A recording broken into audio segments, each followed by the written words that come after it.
This map that we have been using has been an absolute treasure trove of information regarding things that we have found in Antarctica.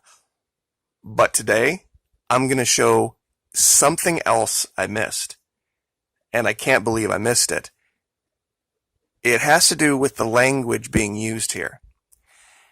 This region down here at the bottom that says Psittacorum regio.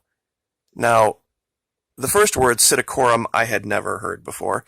So I looked it up, and initially it takes you to this plant that exists only in Caribbean regions. It's very colorful, reds and blues and yellows, and from a distance, it can kind of look like a parrot or a parakeet, a brightly colored bird.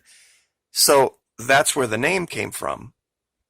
Well, this other word, regio, I just glossed over it, not looking close enough at it, and man, I tell you what, wait till you guys see this. You're not going to believe it. Psittacorum regio means royal parrot or royal parakeet. I had just let it go right over my head thinking region. Maybe they left off the N or something. It means royal. So when you type in royal parrot or royal parakeet, guess what comes up? We'll get to this in a minute, but you're not going to believe this. This thing called the royal parrot finch. Now, this is definitely not a parrot or a parakeet. It's a finch. But it has a lot of different colors to it. The red and the blue. And it's not a very big animal. But it's native and endemic to this place called Vanuatu Island. Now, many of you have asked, why have I stopped doing the videos about the whole Pentagon thing, the connecting structures around the world? Well, I haven't stopped doing the investigation, I just haven't done videos about it. And I was getting ready to do a new one. One of the locations, one of the key locations that I found for this Stargate network is on Vanuatu Island, and this is the only place this bird is found. Now, here's something that is going to blow your mind. I want you to look really closely at this bird, the head shape. This is a location I found in Antarctica, totally, completely unrelated.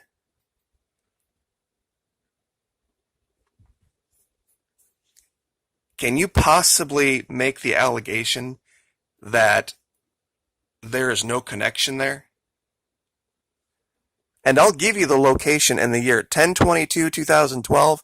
I'll give you the location. You can go with Google Earth Pro and you can find this bird head image and you can correlate it to this thing called the royal parrot finch. Now, I'm not making the allegation that they're still in Antarctica. The allegation I'm making is that they used to be in Antarctica and people made veneration to them. They made images of them, whether they were statues or wall carvings or whatever.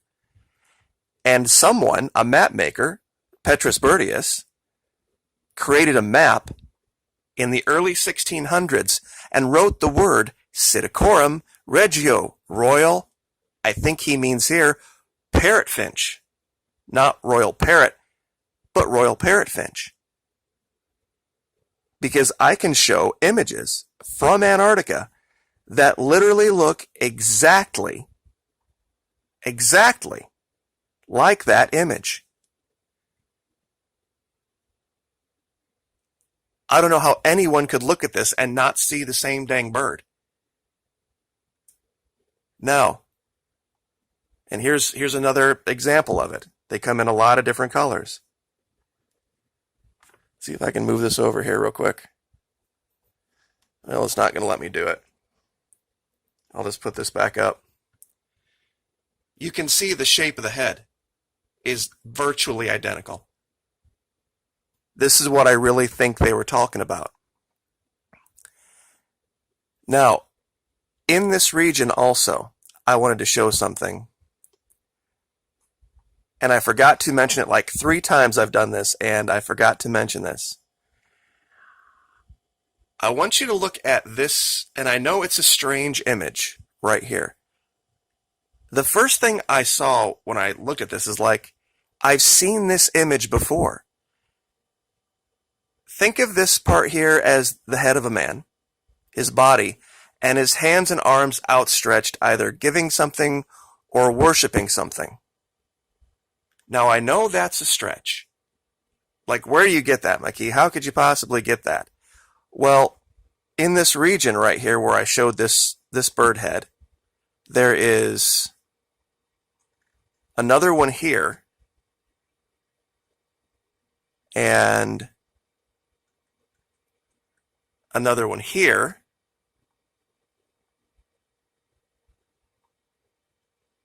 this one here is kind of on its side. Let me see if I can spin this around so you can see it. There's the nose and the 2 eyes.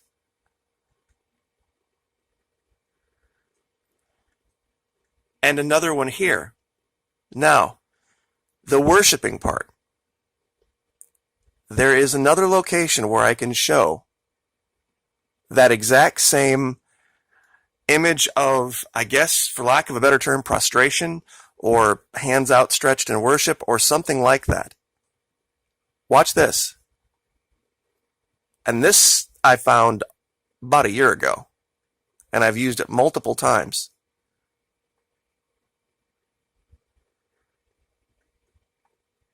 Look at this guy down here. Hands outstretched, head back. And what's right in the region? 1 bird, 2 birds' heads, 3. This one's getting ready to take off. Another giant one over here. And what you could possibly make the allegation that this is one as well. Seeing 1? Okay, maybe. Seeing 2? No, that's even more than a coincidence. Seeing 4 or 5, seeing them in multiple locations, and then having a 16th century map maker write royal parrotfinch on a map, and then being able to literally find the head of a royal parrotfinch scrawled into a wall or a sculpture made of one, whatever it is. The chances of that are almost, I don't know what they would be. But real quick, I would like to show this location on Vanuatu Island. Now, you'd have to ask a question. You would be like, how the heck could you get from Vanuatu Island to Antarctica? Well, they did have this thing called a Stargate. And this was the find. For some strange reason, out here in the middle of this forest, trees do not grow in this weird 5-sided shape. Now, it's not a classic pentagon. That's true. Some of these aren't. But over time, I think it's just been one of these things where they don't show up perfectly because it's been out of use for so long. And this location correlates with a lot of others that I don't have the lines up for because I just try to keep the screen not looking like a giant ball of spaghetti. But this location in Vanuatu correlates directly with the location in Blythe. This area where we found in the desert southwest of the United States.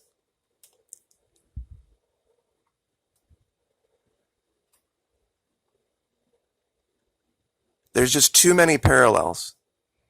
Way too many parallels for this to all be some kind of a coincidence.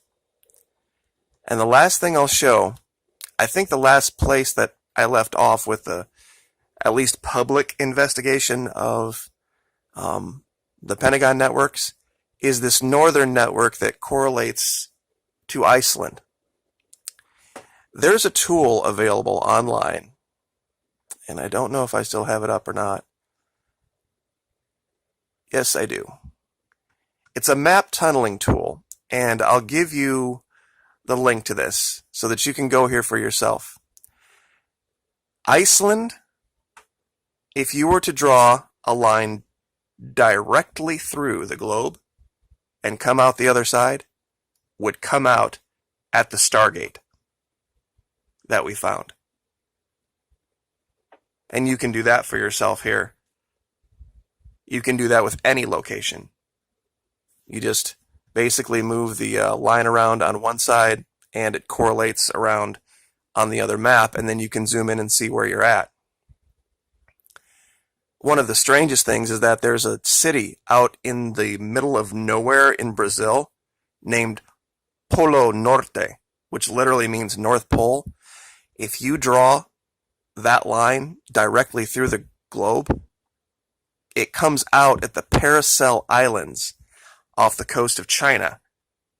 That area that's so contested with all of these freedom of navigation exercises the Navy is doing and these fake islands that China is building. If you draw a line straight through the globe to the other side, there's a city that says Polo Norte, meaning North Pole. If they have already some information about there being a future upcoming pole flip, it would explain both things. Because after something like that would happen, there would of course be all of this upheaval and problem. And you would need to have some locations demarcated out so that you would know exactly where the poles would be.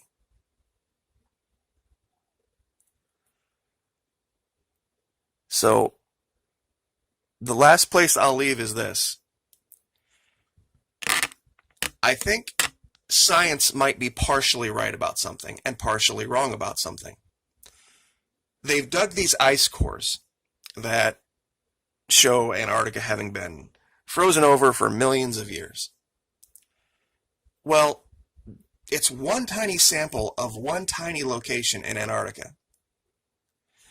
What if, during an ice age, someone had visited North America and they had dug a core somewhere near, say, Mount McKinley or Denali, whatever you want to call it?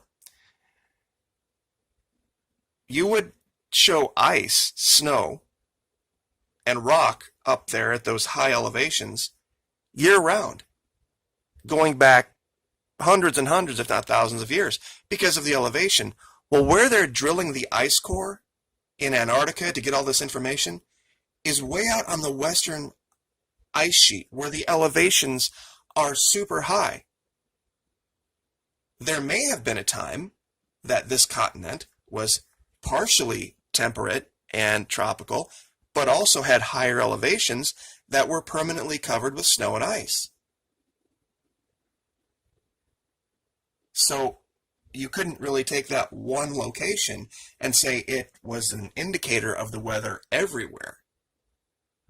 Also, if my allegation about the tip of South America and the Antarctic Peninsula having been connected is true, you see these storms that circle Antarctica? That wouldn't have necessarily been the case. There would have been areas, but the currents would have been completely different. And we all know that currents are what really drive the weather, ocean currents. So there could have been regions just to the west and just to the east of the peninsula where it met Tierra del Fuego that were temperate and warm because there was no flowing water through there. I think honestly when that broke through and all of that stormy weather has a chance now to completely envelop the continent, it would explain why it got so icy and snowy so quick, just over a matter of a couple hundred years, and why they're seeing what they're seeing. So, anyway, just a theory I'd like to put out there. It would make sense to what the maps say. It would make sense to what we're physically seeing with our own eyes. And to also what science is saying. All three things would come together. And I guess I'll just leave that there. Like, share, subscribe.